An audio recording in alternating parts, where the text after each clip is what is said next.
In this video, I will give a brief introduction to the transition map.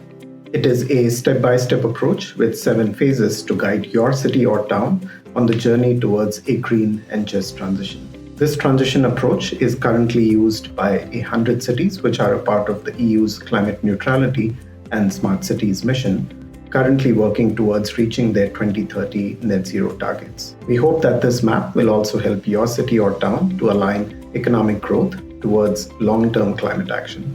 Now let's dive deep into the 7 steps of this transition map. Step 1 is to activate an inclusive ecosystem. It means identifying all essential stakeholders across relevant sectors and reflect the diversity of the population, including age and gender. The ecosystem should also include non-traditional voices which are not a part of the planning process. This step helps co-creating a shared vision of what the transition means for a city or town. It also helps mobilize wider support, advocacy, and leadership to work collectively towards achieving this transition. Step 2 is building a strong mandate. It means a city or town should create a transition team within the local authority with strong relationships across all key administrative departments. A transition team should also include all necessary local stakeholders from the public and private sectors, civil society, academia, and research organizations. Inclusion of all relevant voices makes it possible to connect operations, resources, and capacities to implement a just transition. Step 3 is understanding the system. This step involves working with the ecosystem to bring together all relevant information and data to map the system and existing projects. This helps create a shared understanding of what the scale and scope of your transition is and how various actions and investments can interact as a part of the portfolio. Such a comprehensive analysis should also take into account the current policies, goals at the local, regional, and national levels, as well as the gaps and missing connections between various sectors and departments. Step 4 is co-creating a portfolio. This step connects isolated actions, departmental silos, and uncoordinated roadmaps as a unified portfolio.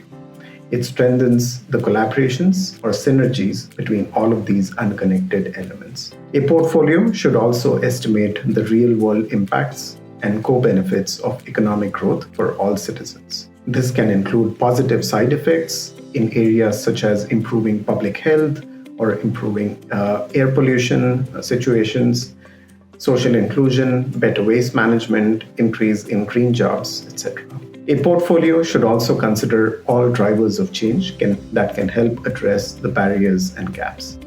These drivers can include technology, governance, policy, regulation, finance, citizen engagement, and social innovation. A portfolio logic also acts as a de-risking instrument for all the future investments of your city or town. It helps identify what does a municipality need to learn about and test today to be more competitive and thriving in the future. Step 5 is taking action for transformative change. Effective action requires innovative governance.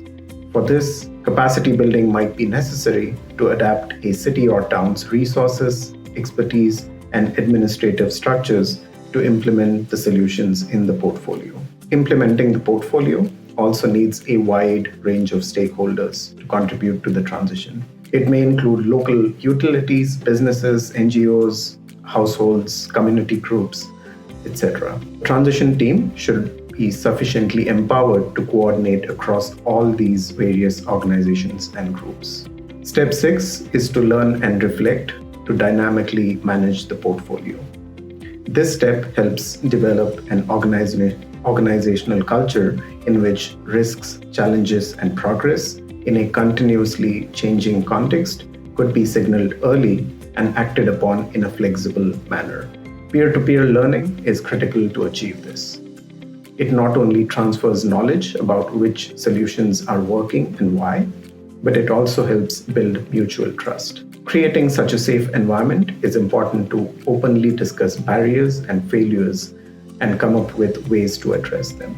Such a reflexive approach of testing, learning, iterating, and adapting helps build confidence in achieving the expected impacts. It also ensures insights are captured in real time to better inform decision making and strategies. Step 7 is making it the new normal. A robust monitoring and evaluation and learning practice helps report and widely communicate the progress made. This helps establish the implemented solutions within your organizational structures, teams, and processes. This step also helps mainstream what a good transition looks like. These actions can embed new and better procedures that speed up inclusive decision making and effective collaboration. This last step also formalizes new rules and new standards that helps the most efficient practices being widely adopted by local authorities and local institutions.